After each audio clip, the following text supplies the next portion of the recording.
Bom, teve um filme que eu vi uma vez. É um filme antigo, eu gosto muito de filmes. E é um filme que o homem, ele descobre, ele tem duas notícias ao mesmo tempo. Ele tem a notícia de que a esposa dele está grávida e ele tem a notícia de que ele vai morrer.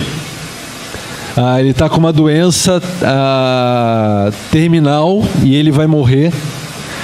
E primeiro ele passa por aquele choque. E aí depois ele decide que ele vai escrever e ele começa a filmar ainda, o filme é antigo, né? Então ele começa a filmar fitas de videocassete, filmando o que ele gostaria de conversar com o filho.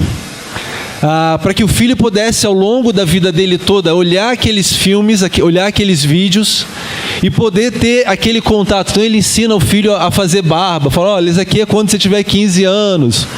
Então ele vai ensinando aquilo que ele achou mais importante na vida. Então a aula que eu queria fazer hoje com a igreja é uma aula assim, sabe, se eu fosse fazer um livro para minha filha, das coisas mais importantes que eu aprendi na minha vida, um dos capítulos seria exatamente o que a gente vai ler hoje. Então o tema de hoje vai ser sobre transformação espiritual.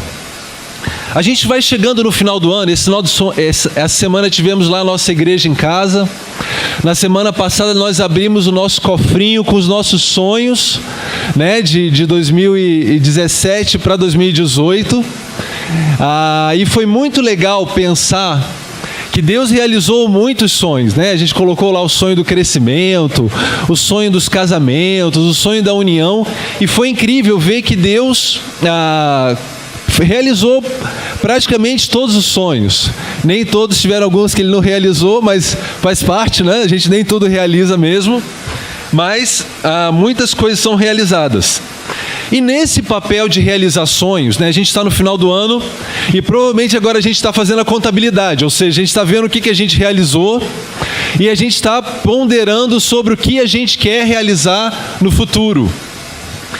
E você sabe que nesses sonhos que a gente tem, nós temos um papel fundamental. Nós somos os construtores desses sonhos. Né? Esses sonhos, aquilo que a gente vai colocar no papel, essas coisas não caem do céu. Pelo contrário, nós somos os responsáveis. Cada um aqui hoje é responsável. Somos responsáveis pela nossa vida. Né? Se queremos, por exemplo, amadurecer, quem é o responsável por isso? Em última instância, somos nós. Queremos mudar o nosso relacionamento com Deus. Nós somos os responsáveis por isso também. Queremos, por exemplo, que nossa família mude. Né? Quantos de nós não tem sonhos específicos para a família? Queremos que a igreja mude, queremos um trabalho novo, e aí podemos colocar uma lista de sonhos, mas assim, nós sabemos que todos esses sonhos, embora a gente coloque eles para Deus, nós também temos um grande papel na realização deles. E a pergunta que eu queria tentar responder hoje, e que eu falaria para minha filha é: filha, o que eu aprendi da vida sobre a gente ser efetivo? Como a gente pode ser efetivo na nossa vida para que a gente possa ser pessoas que realizam, ser pessoas que transformam, que têm sonhos, mas que transformam eles em realidade. E é sobre isso que a gente vai falar hoje, sobre transformação espiritual. Nós queremos transformação, então nós vamos falar sobre como podemos obter essa transformação. Mas antes de eu falar sobre especificamente qual o caminho que a gente deve seguir, eu vou falar de 2 caminhos que a gente não deve seguir. Antes de eu falar sobre como a gente pode ser efetivo, eu vou falar sobre 2 lugares onde a gente pode estar que a gente deixa de ser efetivo. Um dos lugares que a gente pode estar, que a gente deixa de ser efetivo, é estar no passado. Peraí, agora eu não entendi nada. Como é que eu posso estar no passado? muito simples. Todos nós estamos no presente. Estamos aqui hoje a pouco mais de às 11h20, mas não necessariamente nosso espírito, nossa cabeça está no presente. Uma grande armadilha que impede a gente muitas vezes de ser efetivo é quando nós estamos de corpo no presente, mas nossa cabeça está presa no passado.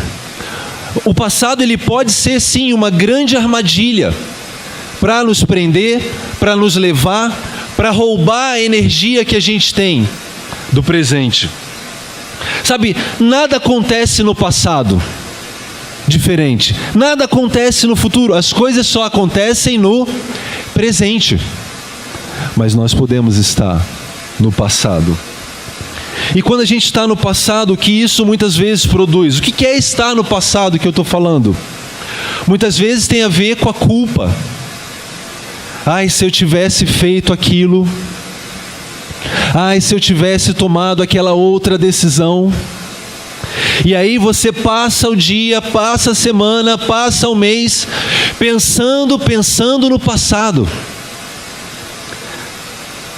Podemos estar presos, por exemplo, na mágoa. Algo aconteceu com a gente lá no passado. Por exemplo, você brigou ontem ou essa semana com a sua esposa. E você está aqui presente. Talvez até a sua esposa já tenha mudado. Mas o relacionamento não voltou ao normal porque você está preso no passado. Talvez alguém tenha feito algo contra você que te marcou profundamente, sinceramente, isso é verdadeiro. Mas nós estamos lá presos no passado. Já se sentiu assim? Quando você está com o corpo no presente, mas você sente aquela mágoa corroendo o seu coração, roubando suas energias, gerando depressão. Quantos de nós vivem sem perdoar? Quantos de nós hoje vivem sem perdoar? Sem perdoar alguém do trabalho, sem perdoar alguém, por exemplo, da igreja mesmo, sem perdoar um filho. E aí nós estamos no presente, é verdade, mas nós estamos lá atrás. De fato, nosso coração está preso no passado. Outra coisa que é muito forte no passado é a lamentação, né? Nós idealizamos algo lá no passado, ou vivemos algo no passado, e aí ficamos nos lamentando. O passado era tão melhor. Já ouviu isso? No meu tempo. Já ouviu isso também, não? No meu tempo, isso não era assim. No meu tempo. Quando é assim, quando éramos recém-casados. Não é? Mas a grande verdade é que o passado ele não volta, mesmo que a gente quisesse. Bom, isso parece lógico, mas eu vou explicar um pouco melhor para você entender do que eu estou falando. Eu não sou o mesmo que eu fui ontem. Então é impossível reconstruir o passado se todos nós percorremos uma jornada de vários anos, mudamos, aprendemos, nos transformamos. Então o passado ele ficou lá.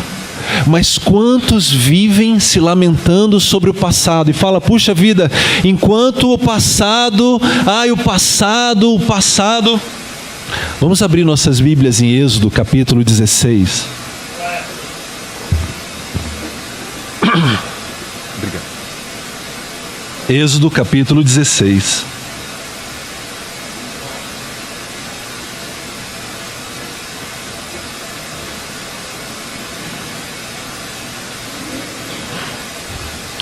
Êxodo 16.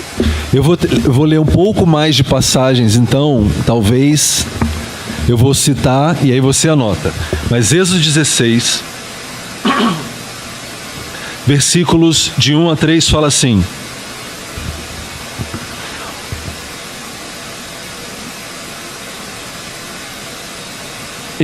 o povo de Israel saiu de Elim e foi para o deserto de Sim, que fica entre Elim e o Monte Sinai. Chegaram ali no dia 15 do segundo mês, depois da sua saída do Egito. Ali no deserto, todos eles começaram a reclamar contra Moisés e Arão, dizendo assim: teria sido melhor que o Senhor tivesse nos matado no Egito. Lá nós podíamos pelo menos nos sentar e comer carne e outras comidas à vontade. Vocês nos trouxeram para esse deserto a fim de matar de fome toda essa multidão.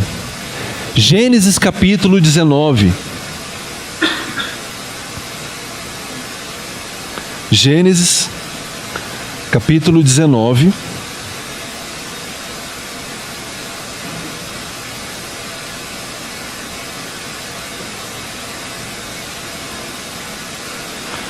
Versículo 17.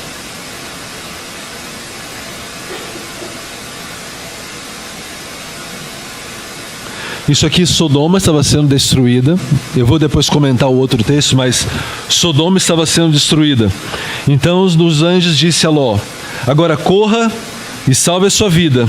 Não olhe para trás, nem pare nesse vale. Fuja para a montanha, senão você vai morrer. Versículo 26.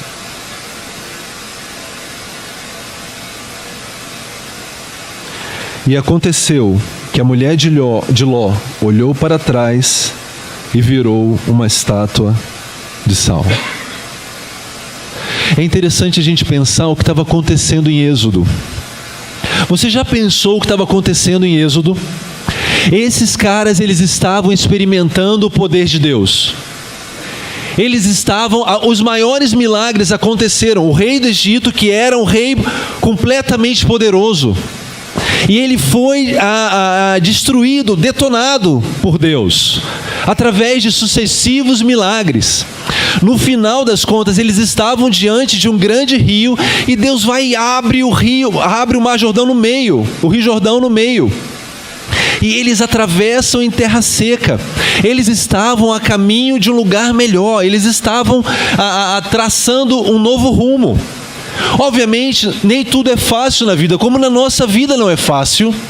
Mas eles estavam num processo. Eles tinham sido libertados do Egito e estavam num processo indo para o céu. Mais ou menos como o que está acontecendo conosco hoje.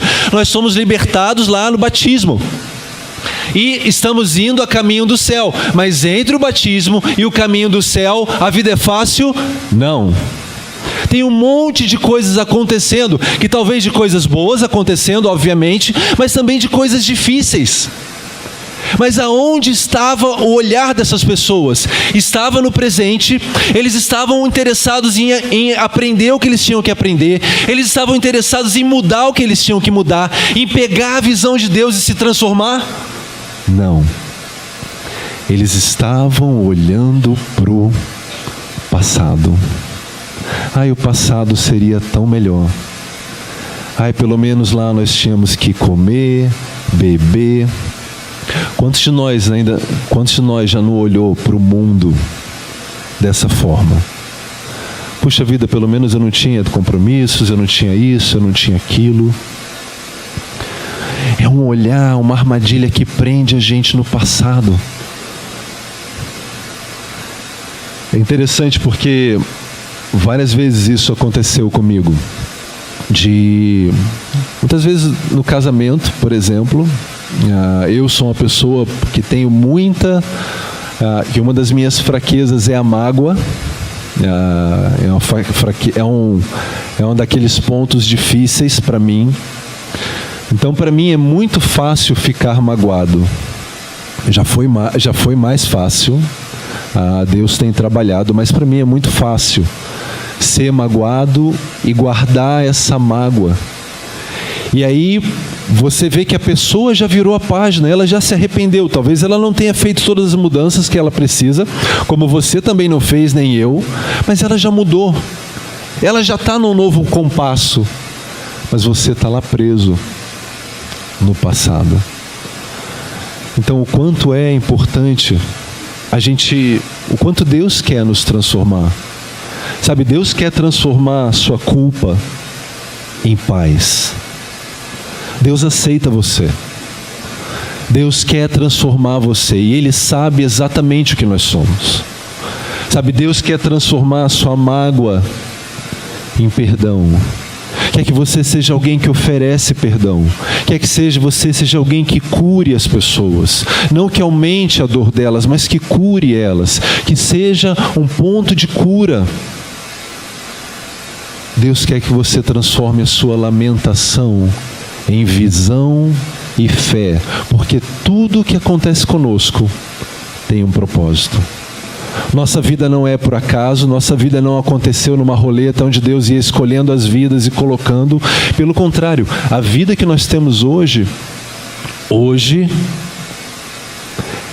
a que nós tínhamos no passado era a que nós precisávamos. A que nós temos hoje é a que nós precisamos para poder sermos transformados e chegar ao céu. Filipenses capítulo 3. Hércules, então você está me falando que o passado não serve para nada? Não é isso não. O passado é muito importante. E o passado ele deve ser uma janelinha. Sabe o que é uma janelinha? Você abre a janelinha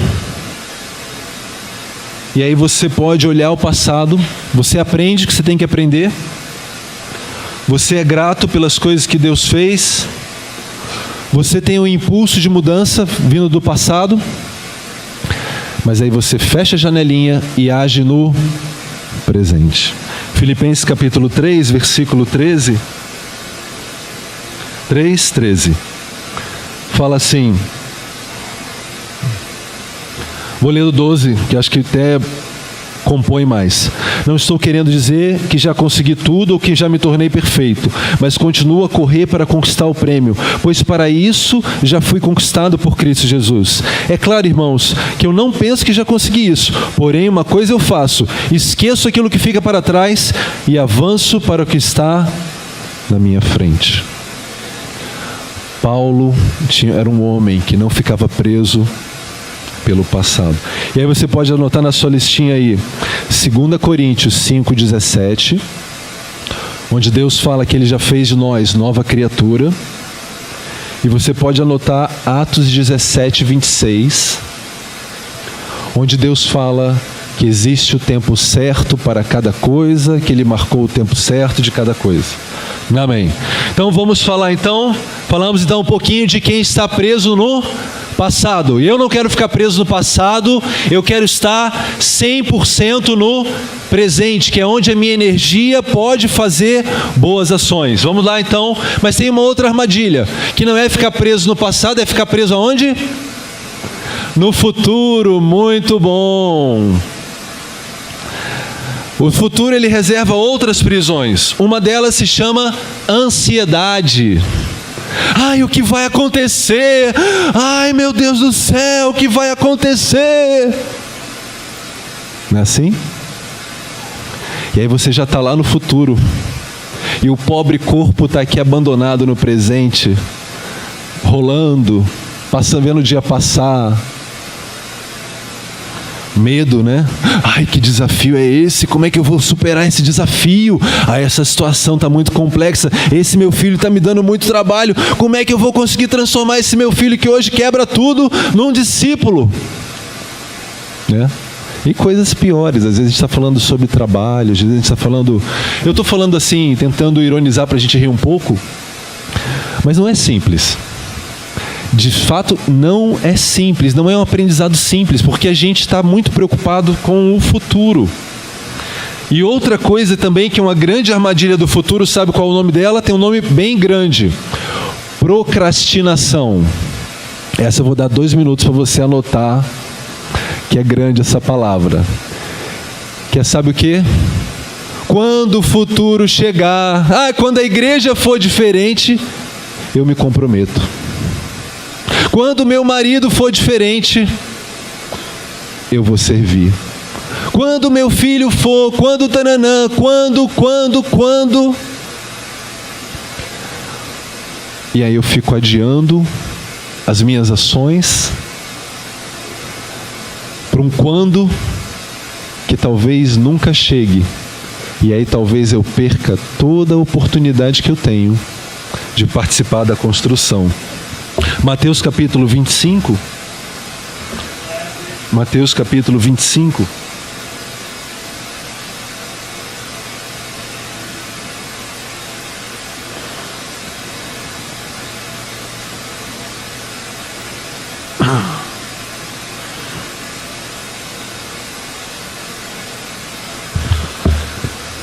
Versículos 14, fala assim, Jesus continuou: o reino do céu será como um homem que ia fazer uma viagem. Ele chamou os seus empregados e os pôs para tomarem conta da sua propriedade. E lhes deu dinheiro de acordo com a capacidade de cada um. Mateus 25, 14, tá bom? Continuando. E lhes deu dinheiro de acordo com a capacidade de cada um. Ao primeiro deu 500 moedas de ouro, ao segundo deu 200 e ao terceiro deu 100. Então foi viajar. O empregado que tinha recebido 500 moedas saiu logo, olha logo que bacana, ó, fez negócio com dinheiro, conseguiu outras 500. Do mesmo modo que havia recebido 200 moedas, conseguiu outras 200. Mas o que tinha recebido 100 moedas saiu, fez um buraco na terra e escondeu o dinheiro do patrão. Aí vamos ler por que ele explicou isso. Versículo 24. Aí o empregado, que o patrão volta e vai fazer a prestação de contas, e ele fala: aí o empregado que havia recebido 100 moedas chegou e disse: eu sei que o senhor é um homem duro, que colhe onde não plantou e junta onde não semeou. Falando de quê? Passado, né? Ele usou a referência dele do passado. Fiquei com medo. Está falando de quê? Futuro. Olha só. Passado, futuro. E por isso escondi o seu dinheiro na terra. Veja, aqui está o seu dinheiro. Ele estava com medo do futuro. Olhando para o futuro com medo. O que seria o patrão? Qual era a expectativa? E aí o que ele fez? Nada. E sabe, isso acontece também conosco.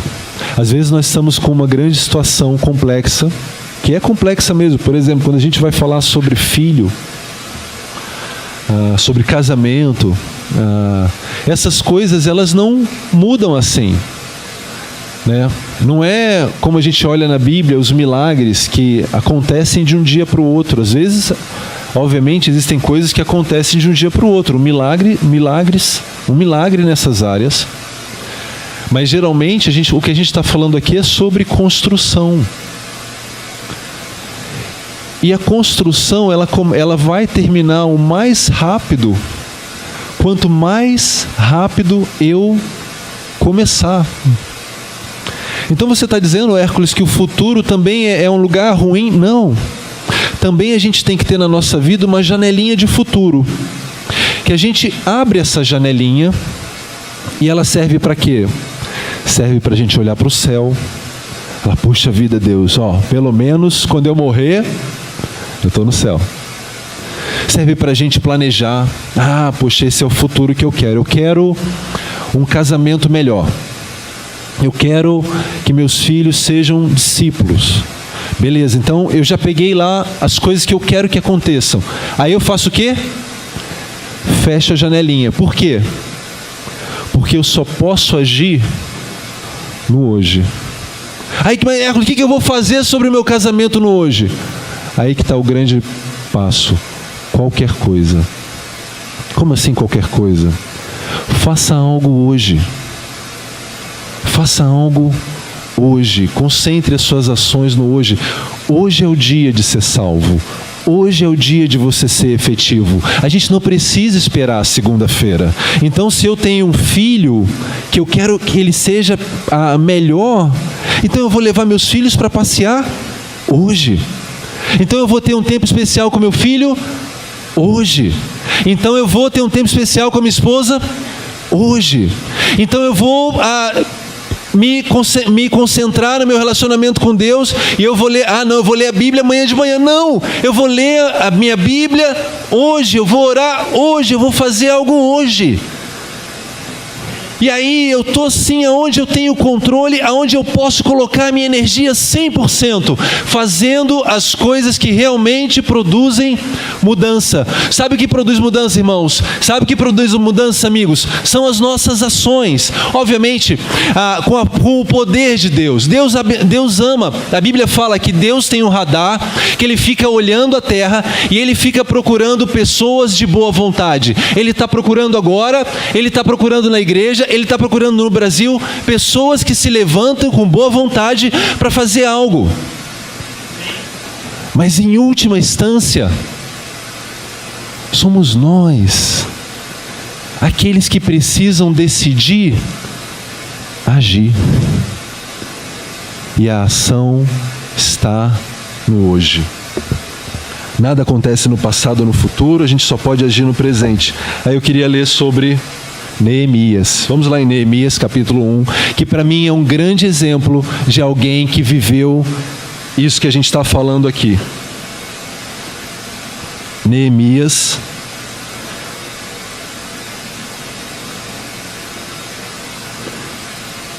tá claro ou tá confuso? Amém.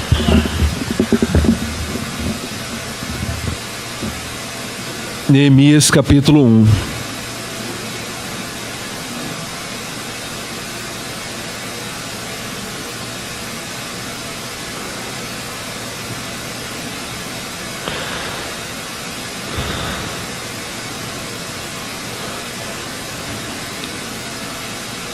Vamos lá.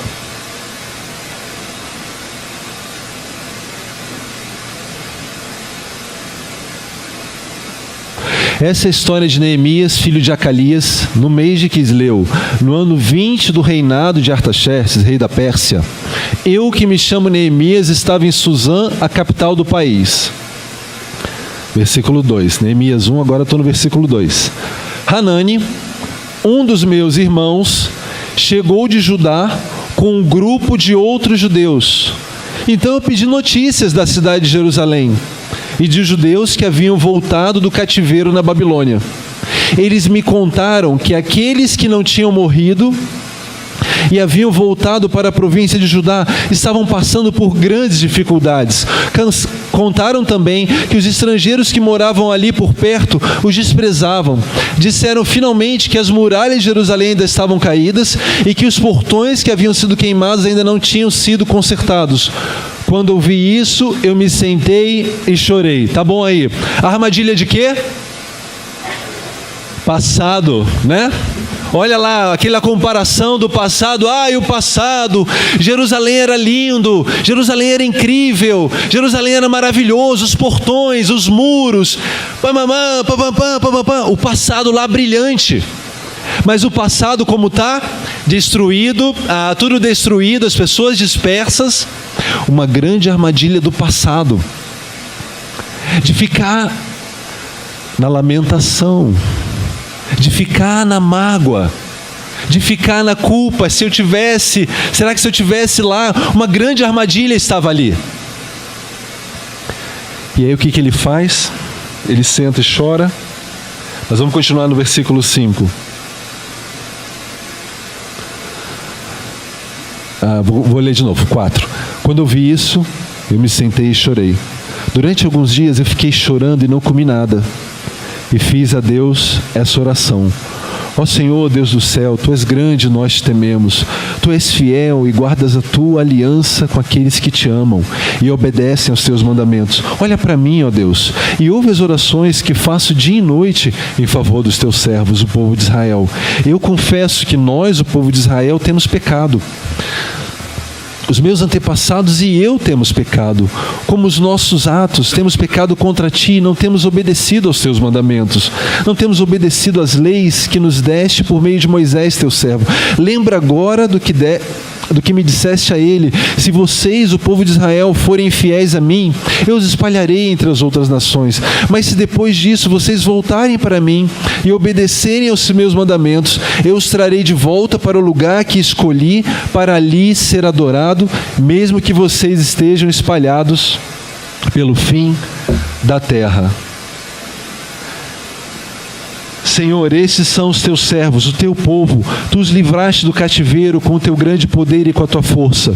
Ouve agora a minha oração e as orações de todos os outros teus servos que têm prazer em te adorar. Faze com que eu tenha sucesso, quando?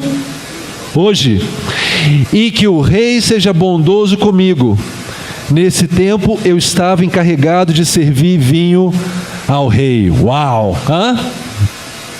Tem lá uma situação desastrosa acontecendo. Ele tinha as condições ideais. Ele era um grande militar, copeiro, né? Ele era, obviamente, ele gozava da confiança do rei, né? A pessoa que servia vinho era uma pessoa de confiança, porque vinho era um ótimo lugar para a pessoa ser envenenada. Mas ele não era um grande líder. Ele não tinha uma armada. Ele não tinha uma influência.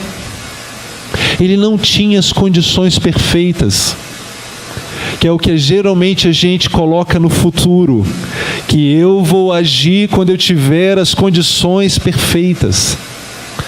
Mas o que eu acho incrível quando eu leio essa história e pensando, é que ele assume completamente a responsabilidade e ele age. A primeira coisa, o que ele podia fazer? Orar. E ele faz isso. Ele não adiou para o dia seguinte orar. Ele sentou, chorou e orou. Quantos de nós estão adiando a virada espiritual da nossa vida para o dia seguinte? Quantos de nós estão adiando a decisão de se tornar cristão para o futuro, quando a gente estiver mais preparado? Quantos de nós estão adiando decisões espirituais porque a gente não vê as condições perfeitas? E aí o futuro está lá como uma grande boca. Na verdade não é como uma grande boca, desculpa, mas como um grande... Sabe um desenho animado que tem aquela bola de ferro? Está como uma grande bola de ferro impedindo você de tomar as ações que você pode fazer hoje para que você possa causar impacto na sua vida, para que você possa mudar a sua vida, para que você possa mudar o seu relacionamento com Deus, para que você possa mudar a sua família, para que você possa mudar seus filhos, para que você possa mudar a igreja. Não espere as condições ideais. Hoje é o dia. Hoje é o dia de fazer algo. Hoje é o dia de estabelecer quais são os grandes desafios que você vai atacar e atacá-los hoje. Porque o hoje é seu, o futuro é de Deus.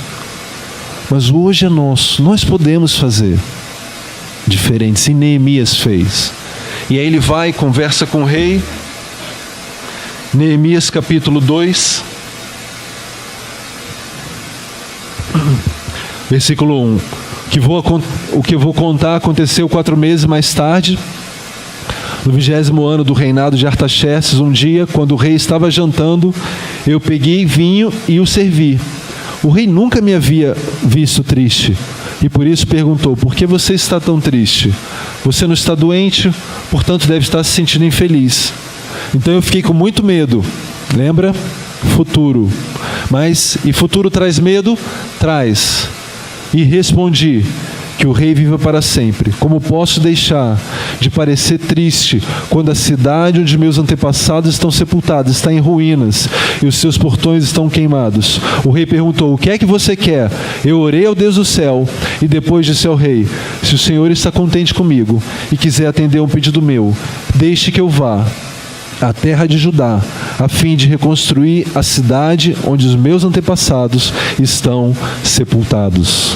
Uau! A gente está vendo um homem comum se transformar num homem incomum. Um homem sem nenhum impacto na vida de um povo. Se transformou num homem que teve a honra de ter a vida dele registrada num livro. E sabe, a Bíblia já acabou de ser escrita, mas Deus também quer registrar a sua vida num livro no céu. Deus também quer que você tenha impacto. Deus também quer que você seja lembrado pelos seus filhos, pela sua família, pela igreja, pela sociedade, pelo seu trabalho, como uma pessoa que fez a diferença. Uma pessoa que usou os talentos que Deus te deu, porque Deus tem dado para a gente muitos talentos, para uns 500, para os outros 100, para outros 200, e isso não importa. O que importa é o que nós vamos fazer com esses talentos. Se a gente vai usar esses talentos que hoje nós temos para fazer história na nossa vida e na vida das pessoas que estão do nosso lado. Em Neemias capítulo 2, versículo 11, que também é um outro trecho que eu gosto. Então ele consegue com o rei, ele vai lá, e aí ele chega em Jerusalém. Versículo 11: eu cheguei a Jerusalém durante 3 dias. Não contei a ninguém o que pensava fazer pela cidade, de acordo com o que Deus havia posto no meu coração. Eu me levantei no meio da noite e saí junto com alguns dos meus companheiros. Só levei um animal, um jumento que eu montava. Era noite quando eu saí da cidade pelo portão do vale, no oeste, e fui para o sul, passando pela fonte do dragão. Olha ele abrindo as janelinhas do planejamento, do futuro, até o portão do lixo. Conforme andava, eu ia examinando as muralhas da cidade que haviam sido derrubadas e os portões que haviam sido destruídos pelo fogo. Então virei para o norte e fui para o portão da fonte, para a represa do rei. Mas o jumento não pôde encontrar lugar para passar pelo entulho, por isso fui até o vale do Cedron e passei por ele, sempre olhando as muralhas. Então voltei pelo mesmo caminho pelo qual tinha ido e entrei de novo na cidade pelo portão do vale. Nenhuma das autoridades da cidade, as autoridades, ficou sabendo aonde eu tinha ido, nem o que tinha feito. Até ali eu não tinha contado nada a nenhum dos judeus, aos sacerdotes, às autoridades, oficiais ou qualquer outra pessoa que iria tomar parte do trabalho. Mas aí eu lhes disse: vejam como é difícil a nossa situação. A cidade de Jerusalém está em ruínas e os seus portões foram destruídos. Vamos construir de novo as muralhas da cidade e acabar com essa vergonha. Então contei a eles como Deus havia me abençoado e me ajudado, e também contei o que o rei tinha me dito, e eles disseram: vamos começar a reconstrução, e se aprontaram para começar o trabalho. Não é incrível a história do copeiro, a história desse copeiro que se empodera do poder de Deus, que se empodera da visão que Deus tinha colocado no coração dele, e toma as ações, e as ações fazem o que com os outros? Contagiam. Sabe, o presente, ele tem algo que é muito singular. Quando você está ao lado de alguém que está andando, agindo, você se sente entusiasmado. Você fala: cara, se esse pica-pau está aqui fazendo, com tudo isso de complicação, por que eu não posso fazer? Pô, esse cara chegou aqui cheio de boa notícia, falando que Deus abençoou, que Deus abriu, o rei liberou ele, o rei deu madeira, o rei deu tudo isso. Cara, vamos começar a construção. E aí o impacto de uma pessoa já não era mais uma pessoa, mas era agora um povo mobilizado para reconstruir a cidade. Mas será que tudo isso teria acontecido se Neemias não tivesse se apropriado da visão que Deus teve por ele? Sim, teria, porque Deus tem os planos dele. Deus teria achado um outro Neemias. Mas a questão é, nós queremos que Deus ache outro Neemias? Eu não quero. Eu quero que Deus... eu quero cumprir a missão que Deus me deu para fazer. Eu quero ser o pai que Deus sonhou que eu seja. Eu quero ser o marido que Deus sonhou que eu seja. Obviamente eu estou muito longe disso, eu estou mais ou menos como Neemias fala ali, veja como é difícil a nossa construção. E a gente pode estar assim, né? Quando a gente fala sobre o passado e o futuro, pode ter um tom que eu não queria deixar e eu queria reforçar agora. Eu não estou falando sobre a gente viver sem planejamento e nem da gente viver alienado da realidade como ela é. O ponto é que o único lugar que a gente pode fazer as coisas é o hoje. E o hoje é hoje, o hoje não é amanhã. Não é segunda-feira. Então, duas coisas que eu tenho pensado, muitas vezes acontece, né? Falando ainda um pouco sobre o futuro, da gente encontrar problemas muito grandes na nossa frente, que você pode pensar assim, puxa vida, meu casamento, meu filho, pega aquele problema e faça alguma ação que vai na direção daquele problema. Alguma ação que você vai fazer na direção daquele problema. E amanhã você vai fazer uma outra ação que vai na direção daquele problema. E na terça-feira você vai fazer uma outra ação. E na quarta, na quinta, na sexta, todos os dias a gente vai ter dias vitoriosos. E sabe o que é um dia vitorioso? Dia vitorioso não é você resolver o problema. Porque problemas às vezes levam tempo para a gente resolver. Dia vitorioso é, hoje eu agi. Hoje eu peguei aquilo que eram os meus grandes problemas e eu dei um passo nessa direção e eu dei um passo nessa direção. Mas aí se for aquele dia, se chegar no final da noite e falar assim, caraca, acabei de ouvir a pregação e hoje eu não fiz nada. Acontece isso, não acontece também? Aí isso é o quê? Passado. Porque o dia seguinte já começa o quê? Dia novo. Aí a gente vai ficar com culpa? Não. A gente vai ficar se lamentando? Não. A gente vai fazer o quê? A gente vai agir. A gente vai fazer. A gente vai tomar as ações. E aí, se nós formos uma igreja, se nós formos maridos e mulheres trabalhadoras, se nós formos pais e filhos trabalhadores, se nós formos cristãos trabalhadores, eu tenho certeza de que Deus vai nos abençoar. Então, irmãos, era isso que eu queria compartilhar com vocês. Vou terminar com uma oração e aí eu acho que o nosso culto está encerrado. Vamos orar. Pai, muito obrigado por hoje podermos passar esse tempo na Tua Palavra que é tão rica, maravilhosa, tão cheia de ensinamentos. Pai, eu oro tanto para que o Senhor nos dê a percepção clara, Pai. Eu sei que o Senhor tem colocado em nós muitas moedas, eu sei que o Senhor tem nos dado muitos talentos. Eu ando pelo nosso meio e não tem pessoa, Pai, que eu conheça assim, que eu não, dentre o nosso grupo, das pessoas que eu tenho relacionamento, eu sei que isso é para todos, que eu não admire, que eu não veja o Teu poder, as Tuas bênçãos. Mas ajuda, Pai, cada um de nós, primeiro de tudo, a nos aproximarmos do Senhor, para que a gente possa ter a visão do Senhor, para que a gente possa ter o Teu Espírito, para que a gente possa ter o pensamento como o Teu pensamento, Pai. E oro para que a gente possa ser pessoas, Deus, de ação, pessoas que vão dar o Seu melhor, que vão fazer o Seu melhor para glorificar o Teu santo nome. Obrigado por tudo, dá-nos uma ótima semana, te agradecemos em nome de Jesus. Amém. Obrigado, irmãos.